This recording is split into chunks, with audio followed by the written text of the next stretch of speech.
लपून काय करतो कळलं तुला? हे आदर्श रास्ता लोक आहेत, शांततेत झाड पळू नाही काय नाही. आता जाम व्हायला लागला तर मी काय करू? जाम कशाला म्हणतात बघा मला. 10:30ला सुरू करायचा, 1 वाजेपर्यंत करायचा.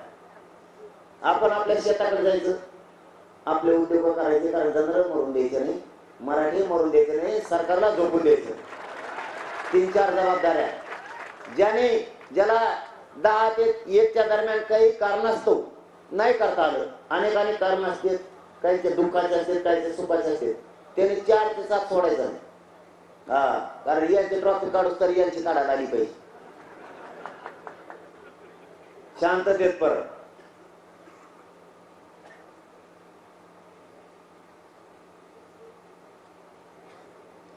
चोवीस तारखेपर्यंत काय हरकत आहे का? कारण 2 दिवस निवेदनाला लागल. हे 24 पासून सुरू नाही तर मग त्याच्या अंमलबजावणी करायची. आपण तिसरा मुद्दा, लोकशाहीचं, कायद्याचं आणि आचारसंहितेचं आपण आदर करणारे मराठी. आचारसंहितेचा आपण आदर करतो. आपण आचारसंहिता मोडत नाही. निवडणुकीची आचारसंहिता आपण मोडत नाही. आचारसंहितेचा, कायद्याचा भंग करणारे लोक आपण नाही. आदर्श आचारसंहितेचं पालन करणारी जात मराठीची. त्या आदर्श आचारसंहिता निवडणूक आयोगाला आणि राज्य सरकारला जनतेची विनंती, निवडणूक मराठा आरक्षण मिळेपर्यंत घेऊ. आम्हाला आदर्श आचारसंहितेचं पालन करायचं, आदर करायचं. म्हणून आम्ही आधी तुम्हाला हात जोडून विनंती करून सांगितलं की आम्ही आदर्श कायद्याचा आणि आचारसंहितेचं आदर करणारे लोक आहेत. तिचा अनादर आमच्याकडून होऊ नये म्हणून मराठा आरक्षणाची अंमलबजावणी सगळ्या सोयीची होतं, निवडणूक घेऊ नये, म्हणजे आम्हाला आचारसंहितेचा आदर आणि मानसन्मान राखता येईल म्हणून आधीच सांगितलं. त्याच्यावर तुम्ही घेतली तर मग नाही, तुम्हालाच आदर राखून घ्यायचा नाही वाटतं. आता जर निवडणूक घेतली तरी पण तर गाड्या ह्या आपल्या गावात येणार, आपल्या दारात वापस नाही.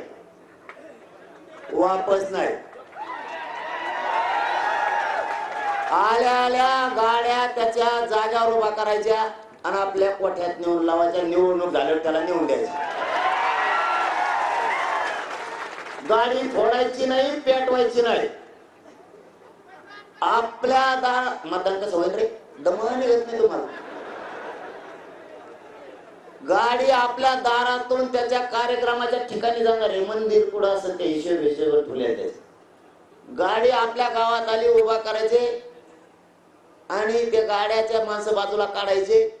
गाडी आपण स्वतः सुरू करायची आणि आपल्या कोठ्यात नेऊन लावायची, म्हणजे चोरी होत नाही. आणि निवडणूक झाल्यावर त्याला नेऊन द्यायचे. तवर त्याने पै एसटीने जायचं नाही, जसं जायचं तसं जायचं. आणि ही हरबड त्याला करून घ्यायची नसली तर सगळ्यांनी त्याला फोन करून सांगा प्रेमानं, दादा आमच्या गावात येऊ नका, आम्हाला तुमचा अपमान करायचा नाही. म्हणजे प्रचाराच्या गाड्या म्हणतो आम्ही. नसता परत तुम्हाला गाड्या इथं पोरांनी जर लावून ठेवल्या, तुम्हाला जायला हरबड येईल, तुझा आम्हालाच वाईट वाटत. त्यापेक्षा तू येऊ नको, प्रचाराला म्हणतो. कारण रस्ते सुद्धा आपल्या शेताकडून जाते, ते दुसरे कोण जात नाही. आता नाविराजी त्याला एकदा येऊ नका म्हणून सांगणं आपलं कर्तव्य, कारण आपण आदर करतो. आणखी नवी निवडणूक नाही येऊ शकत याचे अनेक उदाहरण आहेत. जवळपास 8 महिने झाले पंचायत समित्या, जिल्हा परिषद आणि नगर परिषदेच्या निवडणुका ते घेत नाहीत. 2 वर्ष हे मी कच्चा आहे बघा निवडणुकीत, त्याच्यामुळे मी गोधडीत झोपवतोय. त्याला कळणार, मला ज्ञान नाही तो आहे. मला सांगा, जर हे प्रशासन बसवलं, त्याच्यावर प्रशासक बसवलाय, ते जमत तुम्हाला? म्हणजे तुम्ही अंदाजा बघून येत्या का नाही ह्या हिशोबाने पुढे लांबले. मग इथं मराठ्याचं आरक्षण मिळू का रोग आला का तुम्हाला पुढे ढकलायला? 2-3 काय आमचं एक आरक्षण मिळूस तर म्हणजे तुम्ही म्हणता तेच खरं, जनता म्हणते ती खरं नाही. तुम्हाला जनतेला आजमावायचे, तुम्हाला मराठ्याची शक्ती बघायची, मराठ्यात किती दम आहे बघायचा. बघा त्या ढकललेल्या ह्या ढकलाला हरकत नाही. ही केंद्रापासून राज्यापर्यंत विनंती. आणि मोदी साहेबांनी त्यांना समजून सांगावं, राज्यातले थोडे करायचं म्हणते, समजून सांगा, तुमचं ऐकते. मागे एकदा सांगितलं होतं शिर्डीला तेव्हा मोदी साहेबाला की त्यांना सांगा तेवढं आरक्षण द्यायचं, त्यांनी सांगितलं होतं. आणखीन एकदा निवडणुकीचं सांगत त्यांना, मोदी साहेब यांना समजून सांगा पुढे ढकला म्हणून. आम्हाला माहिती तुम्ही सांगणार नाही, पण तरी सांगा.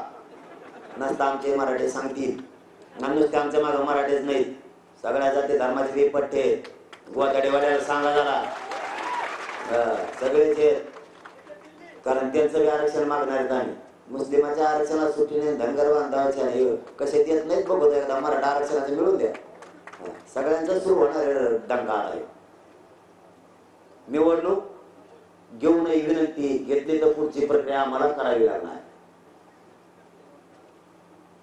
चौथा आंदोलनाचा मुद्दा 24 तारखेपासूनचाच लगातार साठी, पण जरा चौथा मुद्दा थोडा वेगळा आहे, ते तुम्हाला विचारून मला घ्यायचं. आपल्या राज्यात किमान माझ्या अंदाजानं जास्त असतील, पण एक अंदाजा धरू आपण, 25-30 लाख तरी म्हातारे माणसं असतील मराठीचे. 25-30 लाख तरी एक अंदाजा जास्त असतील, पण धरू चला 5 कोटी म्हणल्यावर 25-30 लाखापेक्षा जास्त असतील, पण 10 लाख. मला असं वाटतं यांनी जर ह्या 24 ते 29 पर्यंत जर नाही अंमलबजावणी केली तर मायासह सगळ्या वृद्ध महिलांनी म्हाताऱ्या माणसांनी सगळ्या नामावरून उपोषणाला बसायचं. पुरेचे पुरे लांबच बाजा टाकू ह्याकडे त्याकडे. त्याच्यातल्या बीपी असणाऱ्या म्हातारे माणसं, खोकणारे, जागेवर संडास करणारे, ही सरकारची जबाबदारी, डॉक्टरची जबाबदारी. त्यातलं एक जर मेलं तर देवेंद्र फडणवीस साहेबांची आणि शिंदे साहेबांची जबाबदारी. उपोषण करताना एक बी मेलं त्यांना रोज हगाला आणण्याची जबाबदारी सुद्धा पोलिसांची, डॉक्टरांची, सरकारची. ते उपोषणाला बसल्यावर जाणार पुढे, नाही तर मग सगळ्या सोयीची अंमलबजावणी करा. 1 मार्चला मला वाटतं महाराष्ट्रातले आपले शक्य असणारे तिथं जरी त्यांचं घरी दुखत असलं तरी माझ्याजवळ आणून टाका. त्यामुळे म्हाताऱ्या माणसाला भाऊन द्या, आपल्या नातवाचं लेकराचं कल्याण म्हातारी ते सगळं संभळतो आम्ही. डॉक्टर कशाला सलाईन कशाला इतक्या आम्ही इथं लवितो त्यांना भाऊन द्या उपोषण. म्हातारं खोकलं वितरित तेलण्याचं. म्हातारं जर म्हणलं मला मनपात करमत नाही, तू लिबा झाड काढण्याचा, तर डॉक्टरांना पोलिसाला नेणंच. म्हाताऱ्याला रोज सकाळी हिंडून आणण्याची जबाबदारी सुद्धा सरकारचीच आहे.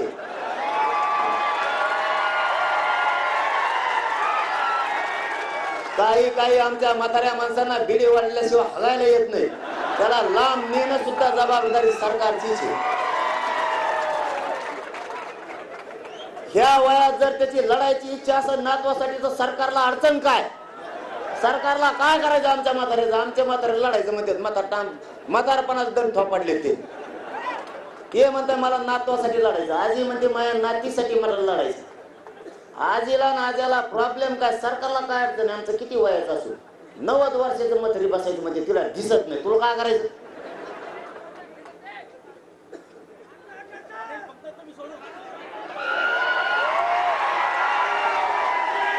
मग आता ते 2 जण होऊ, 50 वयोवृद्ध म्हातारे माणसं, म्हाताऱ्या मावश्या होऊ द्या, 50 जण होऊ द्या, 100 जण होऊ द्या, 1000 होऊ द्या, 2000 होऊ द्या, नाही तर 20 लाख होऊ द्या. आपण आपले बाज आणायची, फक्त पांघरानात आणायचं. खायची तर बोलीत नाही उपोषण म्हणल्यावर. मेलं तर शिंदे साहेबांची फडणवीस साहेबांची जबाबदारी, त्यामुळे त्याला काय मरून देता येत नाही. आता मेलं गरजच नाही. तुम्ही नुसतं बसून द्या म्हातारे, आणि म्हातारे सगळ्यांनी एकदाच खोकून द्या. एका डॉक्टर पोलीस तुम्हाला मनपात दिसत, ते सगळे म्हणणारे सरकारला अंमलबजावणी करण्याला आम्ही नोकरी सोडून देतो. त्या म्हाताऱ्याने मला एका रात्रीत कधी रिले म्हणते. सगळे दुनिया सांभाळी पण असलं नाही सांभाळलं म्हणजे का पटका गुंडाळाला 1.5 घंटा लागू दे म्हातारा. आणि जर हे सगळ्यांनी मिळून तुम्ही मी ठरविलं ही ठरायचंय बरं का, ठरलं नाही तर मा बाप आणि मा या सगळ्यात आधी येऊन इथं बसणार. हा माया म्हाताऱ्याला 1.5 घंटा लागतो पटका बांधा. तर त्याला म्हाताऱ्याला धरून बसायला 2 पोलीस लागतात किंवा 2 डॉक्टर लागतात. म्हातारं मग इतकं जोरात खोकत होतं 3-4 डॉक्टर तरी पिशवीत पडले पाहिजे. असे जर 20 लाख म्हातारे जुळले अंमलबजावणीच काय लागत तुमचे रस्ते लोक अर्ध्यातच बंद पडते. हेच तुम्हाला आरक्षण देऊन जाते नुसते म्हातारे. तुम्ही म्हातारे सोपे समजू नका. तुम्हाला उदाहरण सांगू का, आपण नांगरट करतो शेतात, अनुभवी असणारा हुशार असणारा आपला जो काय म्हणतो आपण त्याला शेतकऱ्यांचा हुशार असणारा तासाने चालणारा बैल ह्योच्या वरील असतो. पुढच्या उरकळत तुम ना घराला मी आणलं सगळ्यात पुढं. आणि जे शिकाऊ गोरे असते ते मध्ये टाकलेले असते. ते पुढं चालणाऱ्याला ढेकळात वरवडून बरोबर तास चाललं येतो.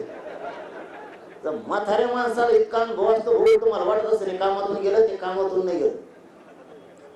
ती आडाने विचार पण त्याला इतका दणका माहिती कोणाला कसं जेरी सांगायचं. ते चप्पल लांब फेकून देणार म्हणून मग चप्पल कसं काय सापडा. असला आंदोलन जगात कुणी बघितलं नसल. ते शिंदे साहेबाला फडणवीस साहेबाला आता बघायला मिळणार आहे. कलाकार एकाच एक आंदोलन. आणि एकदा जर म्हाताऱ्याची महाराष्ट्रातली एका मंडपात जर मैत्री झाली तुम्हाला सांगतो डावच उठत नाही देऊ. त्यांचा डाव फिट झाला मग. आणि म्हाताऱ्या जर एकाकडे एक झाल्या नुसते जात्यावरचेच गाणे. म्हाताऱ्याची टोळी इकडं मथरीची टोळी तिकडं. आणि हे फडणवीस साहेब आणि शिंदे साहेबांना बघायचा अवतारा.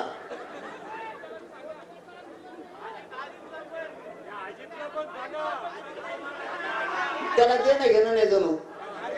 त्याच्यामुळे आम्हाला देणं घेणं नाही. तू कोणाचा याच्या एक मला असं वाटतं की सरकारनं इतकी वाईट वेळ आणू नये. कारण ही आत्ता ठरलेला विषय वृद्ध माणसांचा हे सरकारसाठी सगळ्यात मोठा अपमान आहे सरकारचा. 1 घंटा जरी वयोवृद्ध माणसं सगळे या राज्यातले येऊन बसले तरी सरकार असं या जगात दुसरं कोणतं आलं नसतं की स्वतःच्या बापाच्या आणि आईच्या वयातल्या माणसाला सुद्धा या अंमलबजावणीसाठी बसावं लागलं. याच्यासाठी शर्मेची बाजू सरकारला दुसरी कोणची नाही. ती सत्ता चालून सुद्धा यांना उपयोग नाही. इतकी शर्मेची बाजू यांच्यासाठी. याच्यावरती काय करावं हे तुम्ही आणखीन मुद्दे माझे सांगा झाल्यावर सांगा. हे करायचं का, आणि हे जर केलं आपण तर याची प्रक्रिया सुद्धा खूप चांगली आहे. काय नाही म्हातारे माणसं बी आपल्या घरी झोपले तिथं झोपते तिथं सगळंच लागले गुप्त खाते नाही खांद्यावर का होत त्याला काय होत नाही तर मग त्यांच्या नावाने. आणि बाप हे जर वेगळे सगळे एकत्र आले ना 20 लाख जाऊ द्या 2-3 हजारच जाऊ द्या. हे जर घोडा लावायला लागले ते पाहिला घोडा वा वा वा वा तुला घोडे नाव ऐकायचं तुझं. आणि ते बऱ्याच जणाला शिकण्यात बी येते ना कशा कशाच्या जुने बऱ्याची सोडलो तर आपण घोडे जुने ध्यानात आलेले बरे. सरकारनं शहाणं व्हावं. ही जर प्रक्रिया 1 मार्चला सुरू झाली तर याच्यासारखी वाईट घटना या जगात घडले नसताना जगाचं लक्ष विचलित होईल की वृद्ध माणसं लेकरांच्या न्यायासाठी अन्न त्याग करून पाणी त्याग करून उपोषणाला बसले. आणि असं इंग्रज आला नसत, निजामही आला नसत, आदिलशाही आला नसत. इतका अन्यायकारी असणारा की म्हाताऱ्या माणसावर आंदोलन करायची वेळ आली. इतका अन्यायकारी सरकार 500 वर्षात कधी झालं नसतं. कधीच इतकी नाचक्की होती. त्यामुळे आपण आपले सगळे आई वडील माता वयस्कर असणारे इथं उपोषणाला जरी बसले तरी जगाच्या पाठीवर तो इतिहास होऊन जाईल की इतकं नाचक्की असणारं सरकार जगाच्या पाठीवर कवा चाललं नसलं. कारण त्यांच्या आई बापांच्या वयातले लोक लेकरांच्या आक्रोशासाठी वेदनासाठी न्यायासाठी एकत्र येऊन बसले. याच्यासाठी मी गोधडीत असतो. कळलं का तुला? तुला माझ्या गोधडीतल्या अडीच कळायचे 1800 थोडे कळले. तुला जर मग आडे 1-2 आणखी कळाले ना, तू म्हणशील हे लयच बेकार गाबडं दिसते. माझ्याजवळ इतके आडे. मी छत्रपती शिवरायांच्या गनिमेकावर चालतो, शांततेत आणि संयम. म्हणून माझ्या बाप दाद्याला मिळालं. मी जर संयम आणि शांतता ठेवली नसते तर 75 वर्षात माझ्या मराठ्यांना जे मिळालं नाही ते मिळालंच नसतं. फक्त संयम ठेवलाय आणि मायबाप तुम्हाला मानलंय, तुमच्या जीवावर होतो. खरं सांगतो, खोटं बोलत नाही. कुटुंब सारलंय मी बाजूला, अक्षरशः पूर्ण कुटुंब माझं बाजूला सारलंय. तुम्हाला मायबाप मानलं. मला नाही वाटत तुम्हाला अडचण घ्यावी म्हणून शांततेत चाललंय. मला काही काय म्हणतात माहिती की देऊ, फक्त एक दिवस मोकळ सोडा मला. म्हणजे तुम्ही काही करा, एकच दिवस मोकळ सोडा आम्हाला. तुमच्यामुळे काय करताय ना हो. मला असं धाकपडते ना, जर एक दिवस हा म्हणलं मी मोकळ सोडणं आवडच होतं का. त्यामुळं माझी सुद्धा भावना समजून घे. मला तुम्हाला न खर्चटता पदरात गरिबांच्या संयमानेच न्याय द्यायचा. एक बी आंदोलन असं नाही केलं आपण आतापर्यंत. 6 महिन्यात यशस्वी झालं. मुंबईला गेलो तर आधी सूचना घेऊन आलो, गप नाही बसलो. तीच होत नव्हती. आता फक्त अंमलबजावणी राहिले. चिल्लर कामीपती मुद्दाम करेल, नुसती अंमलबजावणी राहील. एका फटक्यात जर काल दोन्ही केले असते ना, त्यांच्या अंगावरचा 15 दिवस गुलाल निघाला नसता भाऊ. 15 दिवस. मग निर्माल होऊन घासून गोट्याने जरी घासिले असते तरी 15 दिवस गुलाल निघाला नसता. कारण बैलावर टाकायचा गुलालच आपण टाकला असता, तो निघतच नाही लवकर. तो गुलाल लय लिबार असतो. तेवढं जर नाकात अर्ध्या मिसळ जर पडला तर माणूस वेगळाच दिसतो. नेमका कलर कुंकून आलाय, नाकातून मिशीकडे चाललाय का मिशीतून नाकात घुसलाय, मिळत नाही लागत. आणि आपले पोटे नेमके त्याच बाजूने गुलाल ठेवून आणते. इतका गुलाल टाकला असता, इतक्या तो पवाजल्या असत्या की त्यांना ट्राकाने दाराच्या गोळा करायला लागल्या असत्या. पण नाही घेता आलं त्यांना. खरं सांगतो, मराठ्यांचा माया त्यांना काल नाही घेता आला. शेवटी त्याला बी नशीब लागतं. तुम्हाला काल लय चान्स होता तुमच्या पदरात मराठ्यांची माया घ्यायचा. लय चान्स होता, सोडला. गुलाल काय तुम्हाला दिसला असता. आता तुम्हाला वाटलं 10% देऊन राज्यात गुलाल झाला असता, आनंद असतो. तुम्हाला गुलाल आणि महादिवाळी बघायची ना, एकदा सगळ्या सोयीची अंमलबजावणी झाल्यावर गुलाल तो महादिवाळी डीजे कोणचे गाणे धडाला धुडून. मग बघा कसं असतं धिंगाणा देऊ.